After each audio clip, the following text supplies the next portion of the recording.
too early, but you may have an inclination. You see yourself being a booth guy or a field guy, and what are the different perspectives that you have on what a coordinator, where a coordinator should be on a game day? Yeah, that's a great question, and I don't have the answer yet. So in my 25 years of coaching, I spent one half in the press box, and it was actually at LSU when I was coaching at Auburn, and Gus Malzahn was the coordinator at the time, and Gus was dying for me to go up in the press box, and I've never believed that the offensive line coach should be in the press box, regardless of the situation. And he just kept begging me, I need your help, I need more information. And so I don't know if he convinced me into it, I don't know why I agreed to it, but I did for a half. And as I'm sitting up in the press box, I'm watching my offensive line halfway pay attention to what's going on and halfway watch the game out on the field. In the meantime, we're getting our teeth kicked in by LSU. And I came down at halftime and I looked at Gus and I said, I'm coming down and I'm never doing that again. That was a different situation at a different time. I'll do whatever's best for the team, and I think I could do either. I think the relationship that I have and what I will bring to the table, which is certainly not everything, but it's some of what we'll do as an offensive staff, is something that works well on the sideline. However, I think it's ultimately a great situation for the coordinator to sit up top and see everything from a bird's eye view. So I think it will depend on some of the personalities that we have on the staff, and that means both what can get done on the sideline and what can get done in the box. Have time for probably 3 or 4 more questions. Go ahead. Coach Grimes, Jake Hatch from The Zone. With all of the coaches you've worked with, what has been the biggest influence for you moving into this position from learning from their perspective, being offensive coordinators? The biggest influence? Yeah. Like what you've taken most, I guess, away from those guys that you think you can carry into this job? Well, I think, as I said when I first started talking about offense, the offenses that do well, and you can look across the country, there are a lot of different ways to score points. The ones that do well are the ones who do things a certain way. Mm-hmm. They execute. The way they take the field says something about who they are.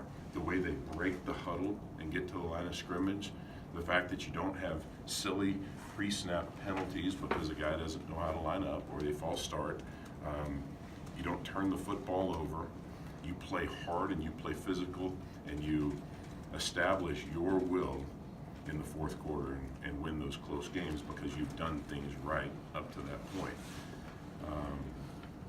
This year at LSU, we had eight giveaways on the whole season. 4 of those were in one game. I think we either led the nation or tied for the fewest in the country or whatever. We didn't do anything magical. We just preached it every single day and held the players accountable and helped them realize that when you're carrying that football in your hand, you're carrying the entire program in your hand. And so those things are the things that allow an offense to be successful. And the good offensive coordinators I've been around have demanded that from their staff and from the players. And we'll do that. What are your memories of recruiting to a unique place like BYU compared to some of your other stops? Easier. Your net is smaller because you're recruiting a smaller percentage of the population. Enjoyable because of the type of kids and families that you're dealing with. I enjoyed it a great deal. I mean, recruiting is an extension of coaching. You're just beginning to build a relationship with the guys you're going to coach a year or nowadays 2 or 3 years prior to that. And so the reason that I enjoy recruiting here is the same reason that I enjoy coaching here. And I'll be honest with you, recruiting for 8 of the past 9 years in the SEC will be an asset. It will help me because I've learned how to recruit in the most competitive of environments. Last question. Jeremiah. Jeremiah Jensen, KSL. Yeah, Jeremiah. With the offensive tradition here, sometimes fair or unfair has created high expectations. Do you embrace the pressure that comes with, and the scrutiny that's gonna come with being the offensive coordinator at BYU? I don't like to call it pressure because you know when I feel pressure when I'm watching my daughter play volleyball. I feel pressure when I'm watching my son play his 6th grade football game, or my 9th grade son Garrison play lacrosse, or even my little one Jada play basketball. I get nervous watching them play. In regards to my position, people ask me all the time, hey, were you nervous in the game today? But I'm too busy to be nervous. And we're gonna be too busy building a great offense to worry about pressure or influences from the outside.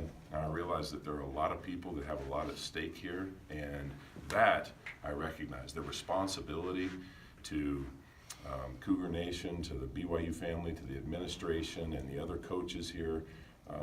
I recognize that responsibility and will do everything in my power to live up to the responsibility of the job. But no one will put any more pressure on me or the offensive staff than we'll put on ourselves.